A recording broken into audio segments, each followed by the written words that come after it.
tentang asuhan keperawatan jiwa ketidakberdayaan. Nah, lanjut, ketidakberdayaan itu merupakan pengalaman hidup kurang pengendalian terhadap situasi, termasuk persepsi bahwa tindakan seseorang secara signifikan tidak akan memengaruhi hasil.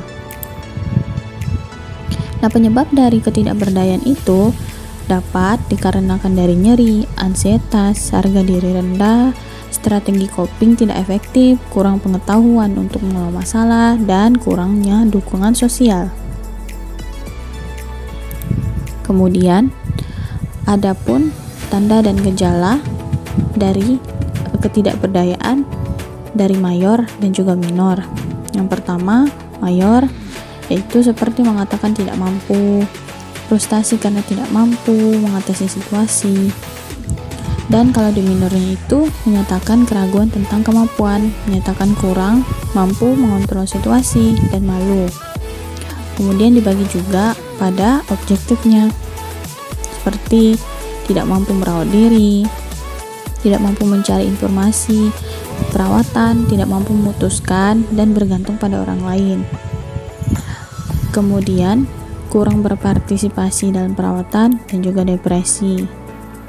Kondisi terkait yaitu seperti karena penyakit kronis seperti stroke, gagal ginjal, gagal jantung, penyakit-penyakit yang terminal, dan diabetes mellitus, atau penyakit yang terjadi pada pasien karena jangka panjang sehingga menyebabkan adanya ketidakmampuan dari seseorang.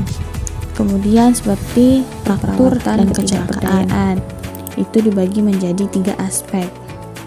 Yang pertama kognitif. Di sini klien mampu mengetahui pengertian, tanda dan gejala, penyebab dan akibat dari ketidakberdayaan. Kemudian klien mampu mengetahui cara mengatasi ketidakberdayaan. Yang kedua yaitu psikomotor. Klien mampu mengidentifikasi situasi hidup yang tidak dapat dikendalikan oleh pasien, dan kemudian melatih situasi yang dapat dikendalikan, mengidentifikasi pikiran negatif dan tidak rasional, kemudian melatih pikiran positif, pikiran rasional, dan harapan yang positif. Kemudian afektifnya yaitu merasakan manfaat latihan yang dilakukan, latihan yang dapat mengatasi ketidakberdayaan. Nah, itulah tadi tujuan dari asuhan keperawatan. Kemudian kita lanjut ke tindakan yang dilakukan dalam kompetensi keperawatan nurse. Ya, seperti teman-teman mengkaji tanda dan gejala dari ketidakberdayaan, kemudian mengetahui prosesnya, kemudian memberi klien itu latihan cara mengendalikan situasi, mendiskusikan, dan juga memberi penguatan dan pujian. Ini penting sekali agar pasien itu merasa diapresiasi.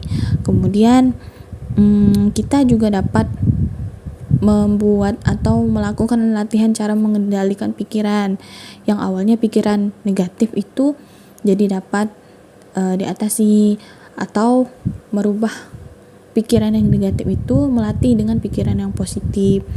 Kemudian mengembangkan harapan positif dan jangan lupa melakukan afirmasi positif.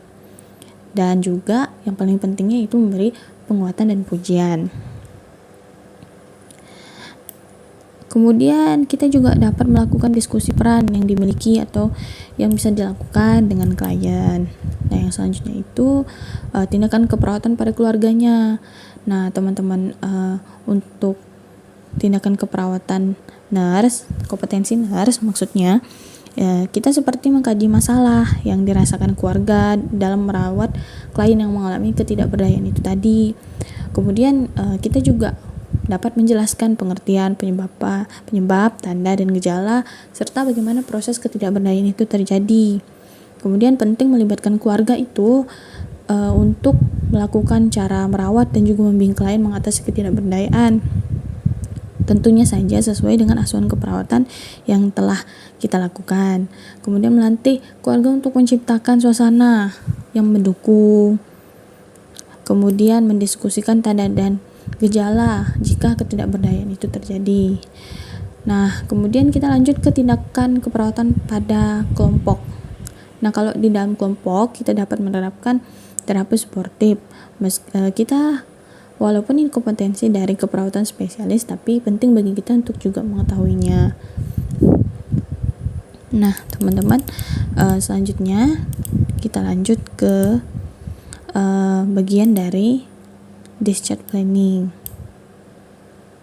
Sebelum ke discharge planning, kita harus mengetahui melakukan kolaborasi dengan dokter menggunakan ISBAR dan juga TBAK. Kemudian ada pun tindakan lain yang dapat kolaborasi dengan dokter itu seperti memberi terapi obat kepada klien. Kemudian tugas kita sebagai perawat itu tentunya mengedukasi klien untuk menggunakan prinsip pemberian obat 8 benar. Kemudian mengobservasi ataupun memantau manfaat dan efek samping dari itu tadi pemberian obatnya. Kemudian yang terakhir itu discharge planning. Nah, discharge planning ini kita harus menjelaskan rencana persiapan pasca rawat untuk klien. Kemudian menjelaskan rencana tindak lanjut, perawatan dan juga pengobatan. Kemudian melakukan rujukan ke fasilitas kesehatan. Nah, teman-teman, kita juga harus mengetahui evaluasi. Nah, evaluasi ini kita harus tahu penurunan tanda dan gejala ketidakberdayaan tadi.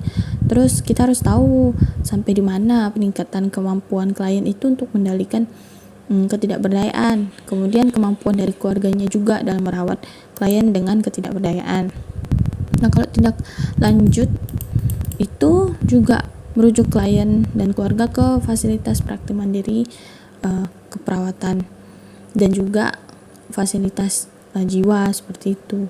Dan kita juga harus mengetahui jika terdapat problem di keluarga agar dapat mengedukasi klien untuk segera merujuk klien gitu. Kalau misalnya tanda dan gejalanya itu masih berlanjut ataupun mengalami kekambuhan, dapat juga kita arahkan ke kelompok pendukung, kader kesehatan jiwa, kelompok pembantu dan fasilitas rehabilitasi psikososial yang tersedia di sekitar masyarakat. Oke, itulah tadi pemaparan dari asuhan keperawatan jiwa untuk ketidakberdayaan. Terima kasih.